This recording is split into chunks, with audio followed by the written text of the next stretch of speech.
So I'm a little mortified. For years, I fought for the return of instruction manuals.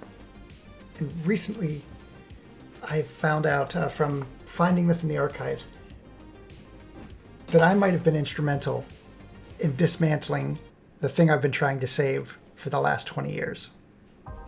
So in 1997, I wrote a top 10 list for game players called Top Things You Do Not Need in a Video Game Instruction Manual. I will read exactly what I wrote and then comment on it if necessary. Number 10, description of your console. If you buy a Sony PlayStation game for your Sega Saturn, you're obviously an idiot stupid. Manual writers actually thought someone would discover this oversight not by seeing the system's name and logo over everything, but by reading the manual. That's some major hubris from these writers. Yeah, you get it home and you're like, why isn't this working? And you have to go through the manual and you're like, wait a minute. Yeah, so know what system you own, buddy, and buy a book while you're at it. Okay, number 9, the notes page. I've never in my 18 years of gaming used the notes page on any manual I've owned. The only time I've ever seen anything written on these is when I rent a game at Hollywood Video and see valuable information like, you suck, loser, or eat a dick. Hello, darkness, my old friend. Okay. Number 8. Be sure to take an occasional rest during extended play sessions. I believe it is implied that blinking every 2 hours is what they mean by rest. I actually like that one. That one's pretty good. All right, mini catalog. Hey, I bought your stinking game. I don't need a shirt, poster, wall scroll, strategy guide, leather backpack, slippers, tongue depressors, or hot water bottle with your name on it. Okay, so mini catalog used to come at the end of the manual. Maybe they had extra pages that they weren't going to use for notes. So they would put items in there that you could purchase. Now, what makes me feel better about this is because this is kind of like a modern day DLC. Like the customer's already purchased the item. How can we get a little bit more? Or that these manuals cost money. How can we offset that cost by having them acquire something? So maybe this real estate was in the manual was used to recoup some of the cost in the production of these inserts or the production of the game publishing. So maybe publishers were already looking for ways to cut costs here, which I'm sure they were. So maybe this is not my fault entirely that manuals have gone away. Number 6, warranty registration and center staple.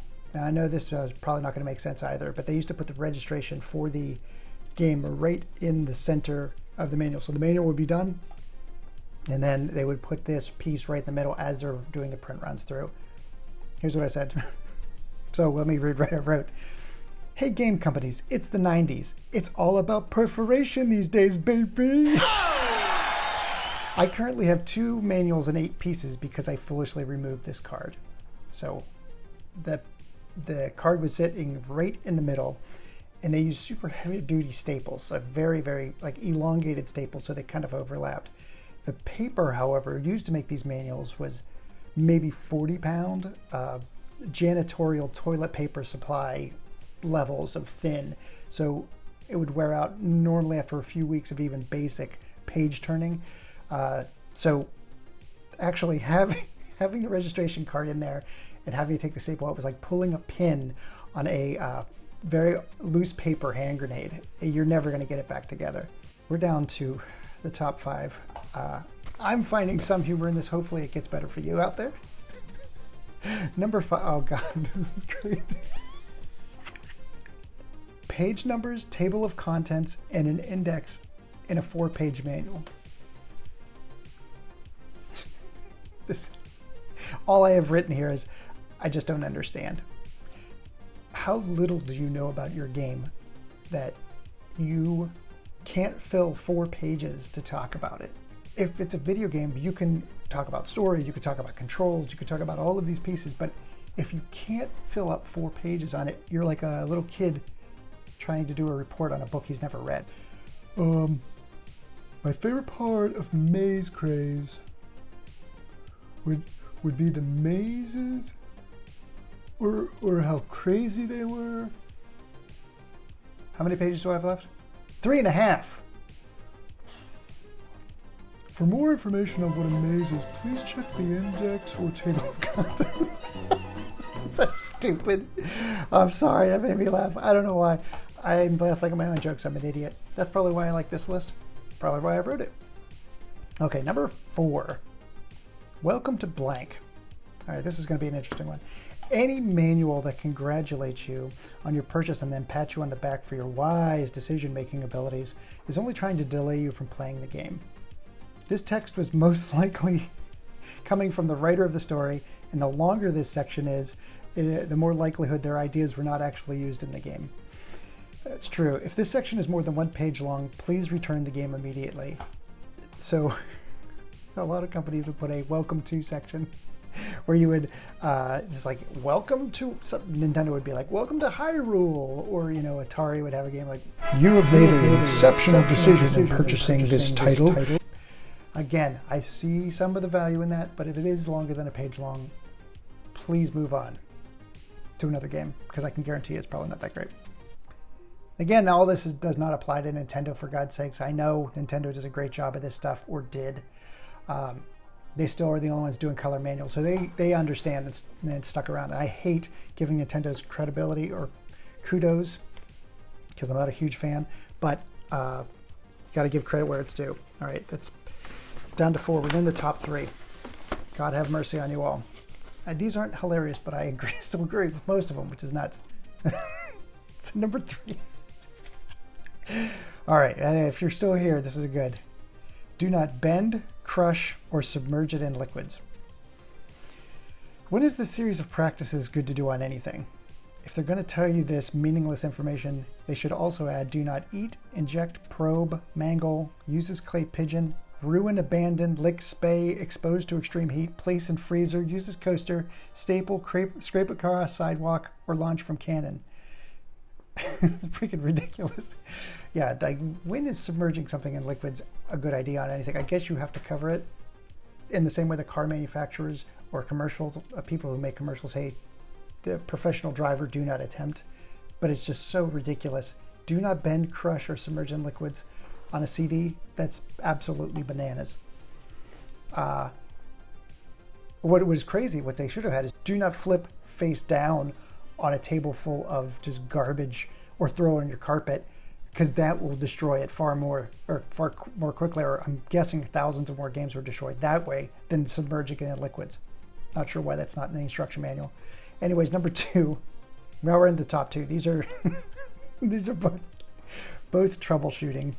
So troubleshooting 1 of 2, CD insertion. For the love of God, it's a CD. Not hard to screw up here.